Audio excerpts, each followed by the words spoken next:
Como é que foi o trabalho, começar o trabalho de vocês? Você tem muito tempo de estrada e se quiser começar, pode ficar à vontade. Como é que Eu vou dar uma por que eu tô perguntando isso? A gente sabe, você mesmo falou que tem muita gente que tá querendo começar na dublagem e tem esse pequeno medo, né? Tipo assim, poxa, a inteligência artificial tá aí, pode atrapalhar minha carreira, será que eu devo começar por isso? É louco quando você faz parte de algum mercado por 3 décadas, né? Num mundo como o de hoje, que está tudo mudando tão rápido. Então, eu passei por várias fases. Eu vi a dublagem num outro estado, até no outro estado mesmo, porque eu vim do Rio de Janeiro. Num outro estado. Outro estado, E foi tudo literalmente. se transformando. Bem resumidamente, eu já era ator de teatro, fazia muito musical. E toda peça que eu fazia tinha um dublador. E aí eu comecei a entender que existia essa possibilidade. Aí um dia uma dubladora, que é Hélida Lastorina, falou, vai ter um teste para uma peça de teatro com o Newton da Mata, que é quem dublava o Bruce Willis. Ele vai fazer uma peça com o Selton Mello, o Selton vai fazer uma novela e ele quer alguém para fazer esse personagem. Quer fazer o teste? Eu falei, quero. Cheguei lá para fazer o teste, todo mundo com 18 anos, uns 10 meninos, eu era o último, todo mundo ia fazer o teste e ia embora triste. Fazia teste e ia embora triste, ia fazer e ia embora triste. Por que esse povo tá tão triste? Não tem alguém que sai feliz, sai triste? Aí eu fui o último. E aí eu entendi porque eles saíam tristes. Porque o da Mata, que eu tava esperando encontrar o Bruce Willis, encontrei um senhorzinho velhinho, que não era, tava longe de parecer o Bruce Willis, mas a voz do Bruce Willis e tal. Eu falei assim, olha, é a história do Oscar Wilde com um amante dele jovem, gay, e é uma improvisação. E era essa a questão, porque o povo não sabia improvisar. E eu tinha feito uma escola de improvisação. Então, para mim, improvisar era muito fácil. Então, eu já cheguei e falei, então tá, improvisação, ó, vamos começar o seguinte, você fica sentado ali, comecei a dirigir ele. Com 18 aninhos, você fica sentado ali naquela cadeira, eu vou vir de lá de fora, tá, você está me aguardando, eu vou chegar. Aí ele, tá bom. Aí eu cheguei, ele, onde é que você estava? Você cala sua boca!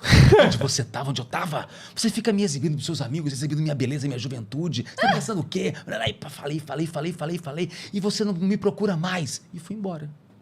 Aí, voltei com a cabeça da coxinha assim, falei, tudo bem? Ele, sim.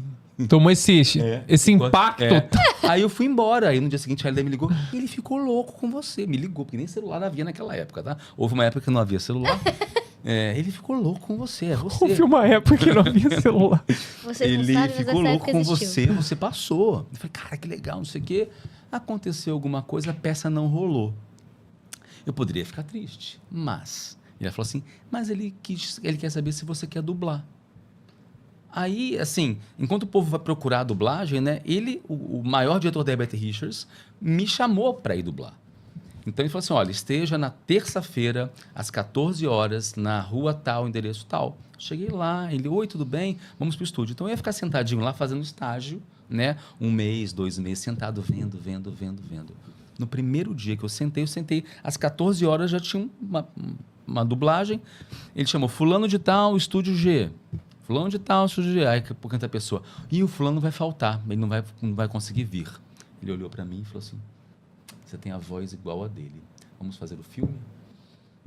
Eu sentei por 1 minuto, aí levantei para ir dublar um filme. E aí as minhas cenas eram com a Marlene Costa, que era a principal diretora da Ellie, era o principal, ela era a principal. Ela falou assim, menino, quem é você? Aí o da Mata falou, é porque o fulano faltou, botei ele.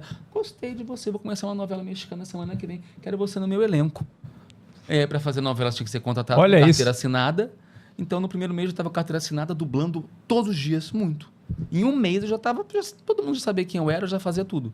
Então, assim, pessoa certa, no lugar certo, na hora certa. A pessoa, se faltasse uma senhora, uma criança, né, mas faltou o cara que tinha a minha idade, com a minha voz, na hora em que eu cheguei, parece que o universo tirou ele para que eu pudesse entrar ali. Então, assim, tudo se encaixou quase tão forte quanto o seu pedido para dublar Resident Evil, né? Quase. Né? O universo me falou, vou dar um jeito. Bem forte. Vou dar um jeito nisso daí. E eu podia estar dublando sozinho, sei lá, mas aí tinha a Marlene, que ia começar uma novela, que tinha um papel que servia para mim. Então, tudo se encaixou. E aí, o que acontece? Era uma época em que você dublava todo mundo junto. Então, como eu era funcionário, a Herbert tinha que te dar trabalho, porque ela tinha que pagar encargos para você, tinha que pagar um monte de coisa. Então, você tinha que trabalhar, porque senão você virava um prejuízo para a empresa. Então, eu estava lá todos os dias, muitas horas por dia. Eu tinha pelo menos 4, 5 horas todos os dias, no primeiro mês. Então, assim, não só o exercício em si da prática diária, que isso não acontece hoje em dia, não. como também eu estava ao lado do Orlando Drummond, da Selma Lopes, da Miriam Fischer, do Ricardo Chinetti, do Alexandre Moreno, do Guilherme Briggs, da Silvia Salusti, da Fernanda. Nossa. Eu dublava com todos eles todos os dias. Então eu via todos eles dublando, eu fazia cenas com todas essas pessoas. Então eu via como eles cortavam, eu via o que eles cortavam, como é que eles ligavam, onde que eles respiravam, o que ninguém fala, o que todo mundo troca pelo quê. Eu vi todos os processos. Eu ficava vendo, tendo aulas o dia inteiro. E sendo conhecido, eles me ouvindo todos os dias. Então, em um mês, eu passo a fazer parte do mercado. Sabe, assim, é uma época, é incomparável. É difícil porque aí a cena, eu fazia o filho de uma família. Então, era o filho, estava lá. Eu, quem faz a irmã, quem faz a outra irmã, quem faz o pai, quem faz a mãe, quem faz a avó. Todo mundo junto aqui em volta. Todo mundo com experiência. E eu, novatinho. Então, ele falou uma frase, ela falou, ele falou. Todo mundo acertando. Aí chegando na minha vez, eu erro. Não tem como pegar da minha fala. Tem que voltar do começo e todo mundo faz de novo por minha causa. E aí o da Mata, que era bem cruel, falava assim, outra vez por causa do Felipe Grinan. Aí todo mundo fazia assim, rum. E aí, se na primeira vez estava nervosinho, né? Na segunda vez que você errou e você tá todo mundo esperando que tá chegando a sua fala. Vamos ver se você vai errar de novo. Tá chegando e você erra de novo. Mas ele falava mais alto. Outra vez, por causa do Felipe Grinan. Bem, pra ficar bem claro na sua memória. Eu tentava só falar assim. Porque não tinha Pro Tools pra você puxar, comprimir, esticar. Você tinha que entrar no lugar certo, fazer a pausa certa e terminar junto. Então, assim, é uma escola. Quem leva o mínimo de jeito e se dedica, a gente é estudioso, né? A gente... O que tem que fazer? Como é que... Pai, eu vou aprender esse negócio na raça. Atitude lá na hora. Então, assim, eu aprendi mesmo, assim, porque é isso. Aí, sei lá, pouco tempo depois, eu já era o vilão da Usurpadora, todas as cenas, eu, Ricardo Schnetzer, Sheila Dorfman e Miriam Fischer. Cara, a Usurpadora. Eu acordava 8 da manhã para ser o vilão da Usurpadora e já tava cenas todas. Eu, Sheila Dorfman, a manhã inteira. Depois eu, Ricardo Schnetzer. Depois eu e Miriam Fischer. Que escola, gente? Como é que não aprende? Então, assim, se hoje em dia eu tô bom, pô, tem que ser bom mesmo. Tem que ser, gente, entendeu? E aí, esses todos, eles, naquela época, eles eram dubladores da Herbert, mas dirigiam em outras empresas. Então, fazia a minha cena com a Miriam de manhã e ela dirigia um filme na Cinevídeo de tarde. Ela me via lá como marido dela, fazia, vou fazer um filme, vou botar o Felipe. Aí eu fazia a cena com o Ricardo, que dirigia não sei aonde. Aí eu vou fazer... Aí você começa a dublar em todos os lugares. Hoje você faz isso, né? Então, hoje você também dirige algumas coisas, então você, trabalhei com uma Michele. Entendeu? Sim. Me procura às 2 da tarde. Então, mas é que hoje em dia, hoje em dia, assim, a gente não vê... a gente não dubla mais junto. Não dubla mais junto. Então ele não tem como ver o meu trabalho, a não ser que ele me escale. Se eu não escalar, eu não vou saber como é que ela faz. Então a Michele vai tá começando a dublar. O que ela vai fazer? Vai chegar no estúdio, quem sabe como a Michele rende? Só o diretor, o técnico e ela. Ela pode dar um show que ninguém vai ver. Principalmente hoje, que a gente tem a questão tecnológica nos ajudando muito, o resultado final é extremamente importante para o público, porque é o público que vai receber isso, mas para quem vive disso, para quem está no mercado, para quem trabalha com isso, é mais importante como você chegou naquele resultado do que chegar naquele resultado. Porque se você... É o que eles fazem com Star Talent, por exemplo. Quando eles chamam gente famosa, que não sabe dublar, eles vão repetindo a mesma frase, a mesma coisa com a pessoa. Aí, quando a pessoa acerta a interpretação e a pausa, digamos assim, aí eles falam, tá bom, peraí, valeu. Aí o diretor vai com o técnico e fala assim, puxa ali, aperta ali, estica ali, corta ali, ajusta assim. E aí, a parte da técnica, né, da nossa equipe, o diretor e o técnico ajustam e deixam aquilo bom para a pessoa que vai assistir. O público vai ver, vai achar maravilhoso. Mas a Michele Faria em 1 minuto, a pessoa fez em 30. Exato. Uma frase em 30 minutos. Exato. Entendeu? Então, hoje em dia, dentro dos estúdios, a gente está preocupado. Se o final ficou maravilhoso, ok, mas eu quero ver como é que a Michelle lida aqui. Ela é rápida, ela é ágil, ela é chata, ela não sei o quê, ela é legal, ela sabe propõe, resolver. Ela resolve, né?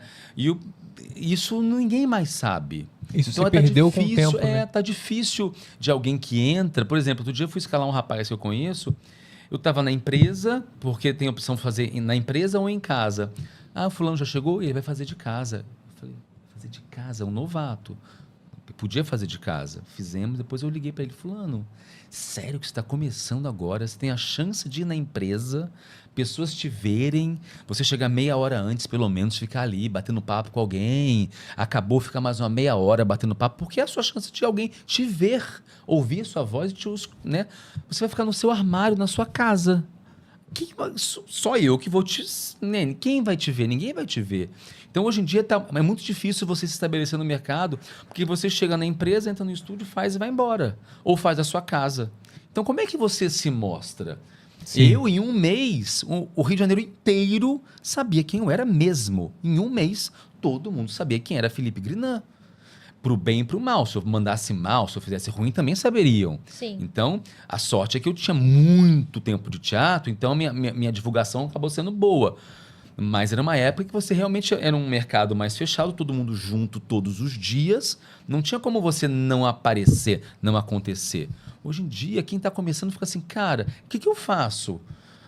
Para onde? Quem eu procuro? Eu falei, cara, manda um e-mail para as empresas, porque você nem pode mais entrar na empresa. Por conta do sigilo. Do sigilo. Você não pode. Antes você podia entrar, assistir, ficar sentado na salinha, tomava um café, batia um papo. Hoje não pode nem mais entrar. Como é que a pessoa Aí, no sentido que se você tá na recepção, batendo um papo e tomando um café, são várias cabines de gravação, né? E aí sai um diretor de alguma cabine e te vê na recepção, fala assim, quem é essa pessoa? Quem é essa pessoa? Quem é essa pessoa que tá fazendo aqui quando ela vai embora? Não. É novo no mercado? Tem um registro de voz dele pra eu ver? Entendeu? Você é visto, aí tem a chance da pessoa falar assim... Vou dar uma chance pra essa pessoa. Porque ela te viu na recepção. Ou então, entendeu? sei lá... Hoje em dia não tem mais isso. Eu e a Michelle temos um amigo. A gente fala, vamos lá, a gente vai na Vox, vem com a gente. A gente tá lá, eu e a Michelle com o nosso amigo, aí sai o diretor, a gente... Vamos lá falar com ele. Fulano, esse cara é nosso amigo. Bate um papo com ele. Sabe? Você consegue... Fazer uma networking, né? Networking, exato. Networking, perfeito. Hoje em Antigamente era mais fácil de fazer esse networking. Hoje em dia é mais difícil. Não tem mais muito como fazer isso. Então... Eu não tenho mais dado muita aula de dublagem. As últimas que eu dei, o pessoal fala assim, e aí, o que eu faço agora? Eu fico assim, cara, é complicado, assim. Aí, assim, está complicado entrar no mercado. E aí, daqui a pouco, que mercado? Porque está diminuindo tanto que o bolo já está diminuindo, vai dividir entre quem? Entre quem já conhece. Quem vive disso mesmo. Não só quem você conhece, quem vive disso. Tem gente que a gente sabe que só faz dublagem. Quem está chegando agora tem algum outro emprego, talvez, ou não depende, não tem que pagar as contas, já é ator de teatro, faz TV, ou trabalha numa loja. Tem algum meio de subsistência. Não depende da dublagem ainda, porque está vivo. Né? Aí não está dependendo disso. Então a gente precisa dar trabalho para quem está dependendo disso atualmente. Tem gente que está hoje em dia um mês em casa, sem trabalho. Tem isso hoje em dia. Sim. Entendeu? Então... aí você escuta as pessoas falando, fulano não vai conseguir pagar as contas esse mês, porque a pessoa vive de dublagem e tá sem trabalho.